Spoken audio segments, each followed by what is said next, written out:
All right, guys, we're back. We're here to do Married at First Sight, season 17, the end. So I'm gonna look at episode 22 and 23, and I appreciated Emily talking to Chloe, letting her know that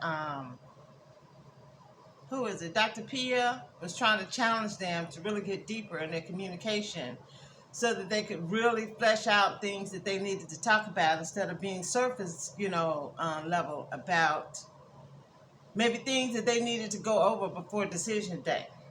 So I can't deal with Claire. She's crying because Cameron didn't call her back when she wished him happy birthday. I texted her back, and Cameron said on, I think, the after party that he was busy, but he did get back with her at some point. Becca's talking to her mom. She says she's missing Austin. I thought that her mother gave her some really good, words to listen to. I like Lauren talking to her friend at the manicure place, and she was like, what did she say? She said, married at first sight and divorced at first fight. Orion is just, he really is not worth her energy. She didn't know that. So hopefully now, by this time, she understands his little game that he has going on, and she can continue to go out and live her best life. I encourage you guys to really go down there and look at those two videos.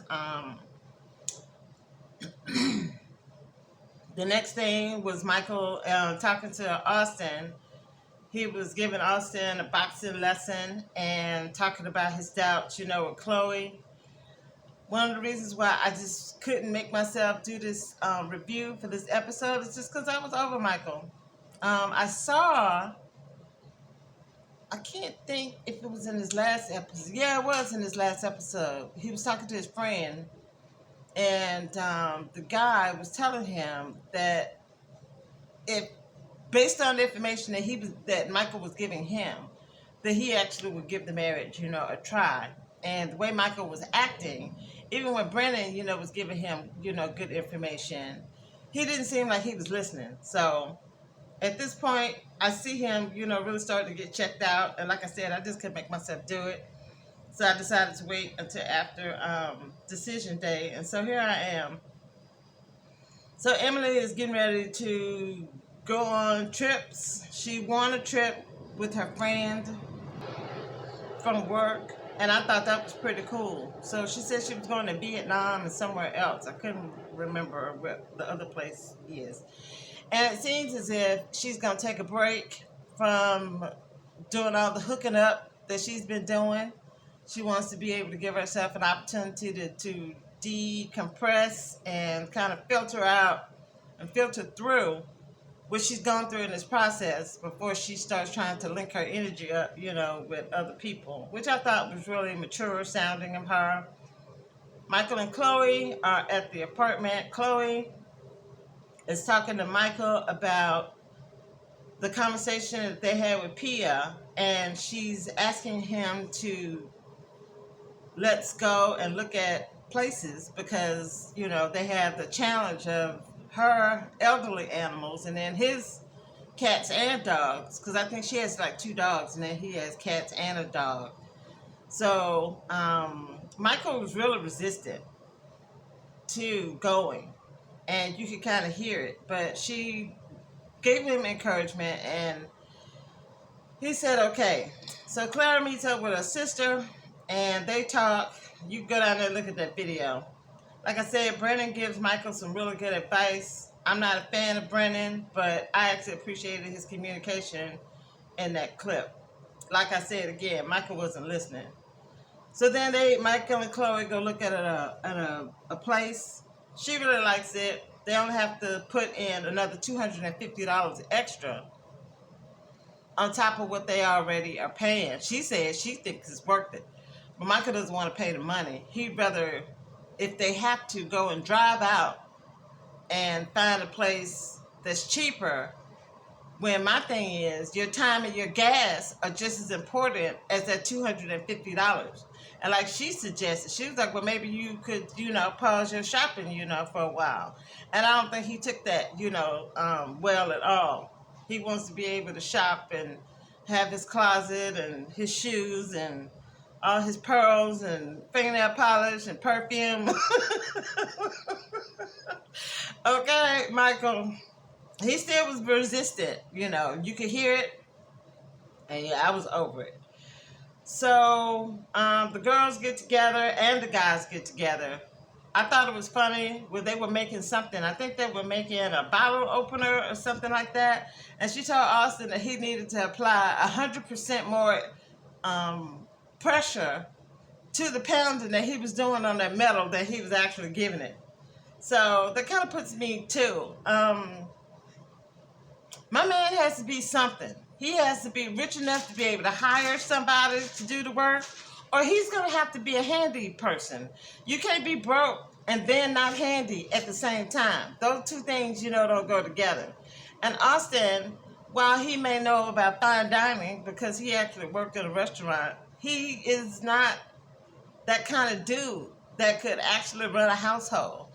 The fact that Becca was willing to kind of have that, you know, as her husband, girl, you need to make sure you do a list. I think they relied too much on the experts instead of really just kind of honing down what they really were looking for. Like, the more I think about Michael, he asked, because Dr. Pepper asked him, well, since we're going back into this, what can we bring you? You know, what is it that you want when we go and review this new person to come and have the second opportunity? He said he wanted somebody that was kind. And he got that. And he actually used her kindness, you know, against her because she wants all these kids and she wants to do all this stuff, you know, for these animals. And so it's like, be careful, you know, what you wish for. So the girls are catching up at the, drag show? And Becca's telling everybody where she is. And Lauren is relaying the whole thing with the text message that she sent Orion. And then they're asking Chloe, you know, how she feels about decision day. And Emily was telling them about her upcoming trips and stuff, you know, that she's got going on. So then you got Brandon, who's crying that he didn't get a fair shake, that all the women were mad and we just had to sit there and take it, and oh, woe is me, and here go Austin, and oh, I was like, okay, I couldn't do that one either. So Michael turns around, comes in, wakes Chloe up to tell her, oh, well, it's nothing bad. And then turns around and tell her, well, he don't think that he's not feeling good about the marriage. Michael, that was bad. You could have waited until the morning to tell her that and let the woman have her sleep. I would have been mad. I would have got up, went in another room, and went right back to sleep on him. Okay? That was ridiculous. So I went ahead and uploaded the after party because at this stage I really wanted everybody to be able to hear what people, you know, had to say, you know, for themselves. And I hope y'all got some good information. Some of the comments, I mean, really had me worried about people's comprehension, you know, skills. It's like you listen to whatever it is that you want to hear instead of actually listening to what the person said. We don't know whether these people are actually telling the truth or not, but you just really have to kind of, you know, give them that opportunity to show you that they're not telling the truth. And, you know, kind of go, you know, with that. So we're at episode 23. Chloe is meeting up with her friend Cesar. And she's telling him she's kind of torn. Because he was like, oh my goodness, a couple of weeks ago, girl, you was on cloud nine. What happened? How did you get here so quickly? And she was telling him about the conundrum, you know, that they're in now. And she really has bonded with Michael, and she wants, you know, she doesn't know what she's going to do, you know, if he's not, you know, in her life. So then the couples, they get together, and Lauren is mad. I'm not quite sure why she's so angry, but I guess something about Orion that made her mad, and she just went in. And so you could tell he has a little slick mouth too, and that didn't do nothing but make her even more mad. And she had facts, child. He was like, yeah, 2 days in, I already knew I was out. But you telling her all this other stuff, like, oh, thank you for being patient with me. Oh, I'm kind of feeling, what we got going on. Oh, this, that, and the third. Oh, blah, blah, blah. She's like, well, why are you telling me all this? But then now you're saying that you were checked out on day 2. So you're basically admitting that you need to get a process, a try. And then here she is doing all of this pretzel twisting, apologizing, and giving you opportunities to be friends. See, with me, when he came with that whole we want to be more than friends, I would have told him right then and there, see, no, cousin, I'm not interested in being more than friends. I mean, the fact that I'm actually trying to give you an opportunity to just be regular friends is not enough for you now. So being married wasn't enough for you. You wanted to get a divorce. Now we get a divorce. You want friendship, but now you want more than friendship. Try to go. I wouldn't even entertained him. But I thought that Emily was right when she said that their communication styles were too different. If he had questions about the message that she sent and he wanted to reply to her, then the next move would have been, I really would have liked to reply to this on a deeper level, but it kind of confused me. So, whatever. Can we talk about it or have a nice life? I appreciate, the effort, and peace out. He could have went either way, but for him to just actually say nothing was inappropriate because she said that when she sent the message, she actually didn't expect him to respond to it. But then when he did respond to it, he just chose not to respond to it afterwards. So yeah, boy, bye. Oh my goodness, that was just crazy. So anyway, I thought that the girls were really forthright in telling the men that they didn't feel like they got fair chances at marriages. You kind of checked out and kind of made the decision, for them instead of really engaging in the process and allowing it to kind of work its way through. And I remember on the after show, Cameron was doing his double talk. Well, maybe if we hadn't tried to, try to say what we were saying on camera, we actually said what we, really needed to say to each other, we could have said it. I'm like, boy, I'm not doing this with you. I don't want to hear it. I don't want to hear it. So Michael was saying on the after party that at this stage, he asked Chloe if she just wanted to bounce because the energy was just so ridiculous up in there. And they still had to make their decision. Their decision day hadn't come up yet. So that was information. So Becca is talking. Oh, this is the one where Michael's listening to his friend. And I asked, is he really listening to any of the advice that, he's being given? And I think that answer was no. H to the N. So Becca is saying that when she really gets involved with somebody and she allows them in, that she goes in hard. So she's going to have to take baby steps to make sure that when she's done with this and she closes the door, that it's closed and she's healed and she can go on, with her life. So Chloe decides to take Michael on a getaway before decision day. And who is it? Becca asked the girls to get together so they could do a boudoir shoot so that they could try to get something positive because being with these dudes that didn't want to be with them. Cameron wanted to be with Claire, but he couldn't figure out how to do that. So you're talking about Brennan, Orion, and Austin, that those women had taken a hit to the way that they feel about themselves because their husbands, couldn't be bothered, to be attracted, to them. So Chloe and Michael, they're moving out to get ready for decision day, which I thought was interesting because normally they have one of them move out and one of them stay there. So like one season they have the dude go and another season they have the female go. But this time they made both of them go. So that was something. The experts, they're talking and they're really kind of confused about what went wrong. Everybody could kind of feel the trajectory going into a negative place and they just were scratching their heads about Michael, like all of us. So then we get to the decision, and I put down here that Chloe got robbed. Michael's suit looked ridiculous.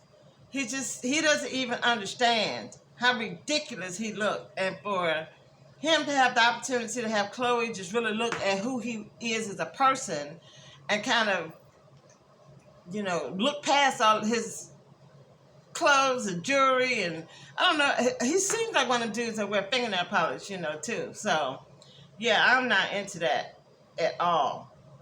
So, we're looking at the after party. I put that up again because I wanted you guys to kind of hear what they had to say. I didn't think, well, Michael said that he didn't have any regrets, about his decision. So we have this one coming up tomorrow night, looking at some of the other couples from previous seasons. And like I said in the post, if I see something interesting that is worth y'all watching, then I'll upload it. Or if you guys, want me to upload it, then you go into the post that I made about it and let me know. And whoever, whatever outcome is what I'll do. If a lot of y'all express interest and want to see the show, then I'll load it. But like I said, if I see something interesting enough that I feel like it's worth your time, then I'll go ahead and load it anyway. So, that's going to do it, y'all, for Married at First Sight, Season 17. After the episode tomorrow night, then we're supposed to go to Decision Day. And then the other episode that I anticipate, no, I said Decision Day. We're supposed to do the reunion if I said Decision Day. So I don't know if they're going to have reunion 1 and 2, or if it's going to be 1. But then the next thing that I anticipate that they're going to have is the Where Are They Now episode. So what I've been normally doing is the reunions, I'll put them up. I'll put up the information, but I'm not going to make a video. And the next video that I'll make is after the Where Are They Now episode. So y'all won't hear from me again until after the Where Are They Now. And I don't know. That's all that I have to say, about it. It was rough. This was a rough season. I think somebody said that Chicago is supposed to be the next place that they go. I'll look it up, and if I find out what the next place is, I'll look at it and then kind of take my time to make up my mind. I'm not going to make any promises. I've made a promise that I would load up the season for you guys, and I did. So whatever I do from now on, I'm not making any promises. I am leaning that I'm going to go ahead and do it, but I ain't making no promises again. So that's it for that. If you guys don't want to stay with me for the next part of what I'm going to talk about, then thank you for your time and attention. And I appreciate all the new subscribers. And I'll talk to you guys on the next video. So I want to talk to you guys about Candace Owens. This girl is playing a dangerous game. She's what I consider, like the stuff that I've been telling you guys about, like the black men, especially conservative black men, the ones that run around talking about they're going to vote for Trump, and the Christian preachers who run around here preaching white supremacy, don't even know Jesus, ain't preaching nothing of the truth that he actually taught, ain't encouraging their parishioners to live anything that he actually taught, out here sleeping with with boys, out here getting girls in the congregation pregnant, cheating on their wives, stealing money, just doing all kinds of antichrist, behavior. Candace Owens is in that group, and she is the worst. She is, I don't know, I really want to call her the worst of them because of the way she's allowed herself to be used. And she's allowed herself to be used by a bunch of people that don't like her. Just like they don't like the Palestinians, they can't stand her either. And she sat there and actually rolled around with the enemy. And when she started talking about what was going on over in Israel. And then when she was dressing down the rabbis and people that she was talking to about Israel, she ruffled a lot of feathers. And then she also ruffled some feathers when she was talking, standing up for Kanye when he was going off about Jews and stuff. And so, if Candace Owens would ever listen to this, my question to her is, girl, where is Kanye West? You did all of that, what is it? She put on a cake that was so huge for Kanye West when he was out here being crazy. That joker ain't said one word in defense of her. And it's because the people that they're messing around with will kill you. These people are terrorists. So I'm going to put some information down there about the USS Liberty. That was a ship that they actually bombed, and they had to pay out reparations to the United States for it because that's what they do. I would put nothing past them jokers. And that's the reason why I think that another reason why Joe Biden isn't going against them, because he know they're killing. That's what they do, girl. And men, y'all need to get it together. Candace needs to understand that she is playing with dangerous people in a dangerous game that she does not know the rules to.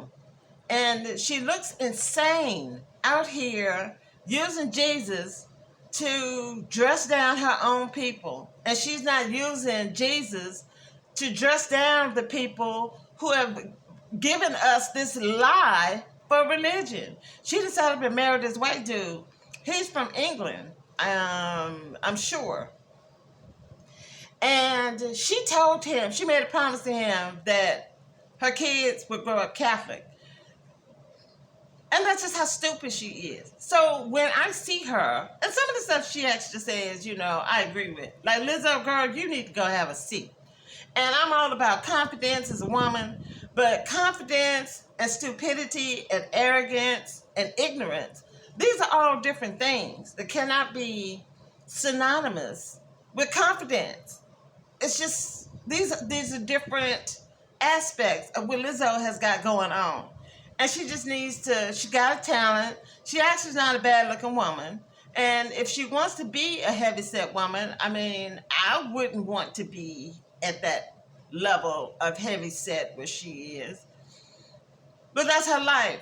But girl, you're going to have to put on some clothes. You can't be running around here with your butt cheeks, hanging out. Everybody don't want to look at that girl. Just because you feel good about where you are. Just realize when people bring you criticism, it's because they don't want to see it. So, yeah. So she'll make a point or two, every now and again. And some of the stuff that she actually has to say about the black community is right. We've been brainwashed. I actually call it Stockholm Syndrome. I think that's what we're suffering from. I know brainwashing, is definitely part of it. And she looks ridiculous. Yeah, she looks ridiculous. And she's allowed this level of supremacy to have her talking against her own folks. Wearing what the shirt her and Kanye had on, White Lives Matter. The level of stupidity that she's on. You're up here capping and putting on another cake for a whole group of people that don't even care about you. Just because you married to a white man and you got half white babies and you set up and, being able to get in these little white spaces, girl, that does not make you one of them. Does Candace, does she think she white? I don't know. I don't listen to her enough to have ascertained this, about her. But some of the stuff that I hear about her really does make me ask that question, that if I were to listen to her, I would want to, I want to see if I actually, heard that. I really encourage you guys to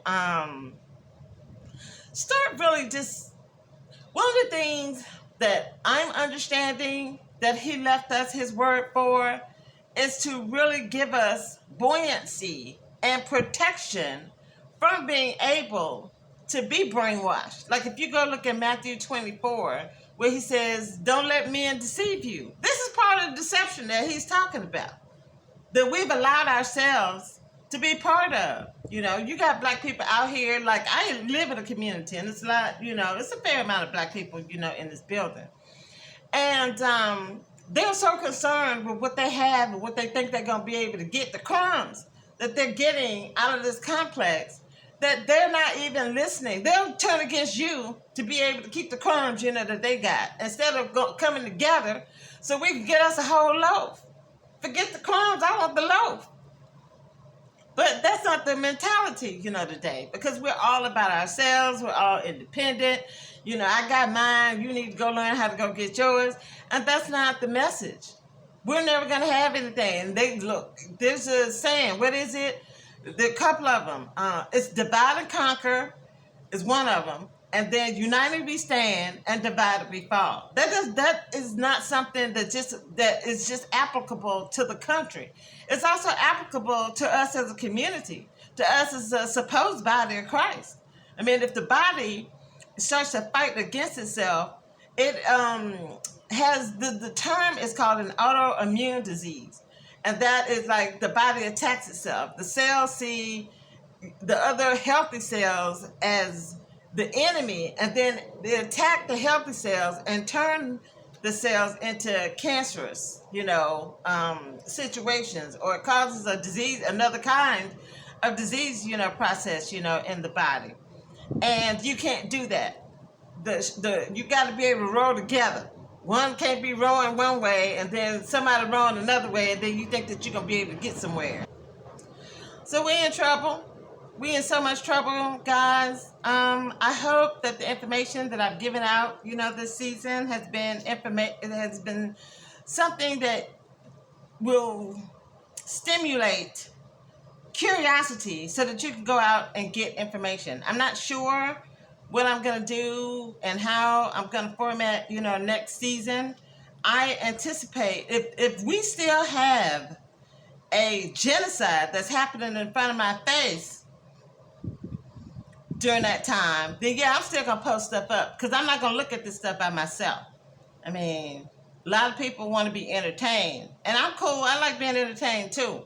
But then I also live real life, and like I said, I'm not going to look at this stuff, you know, by myself. So I think that's what I wanted to say, you know, about her. She had a video up asking, why do people think that she's going to get killed or something to that effect.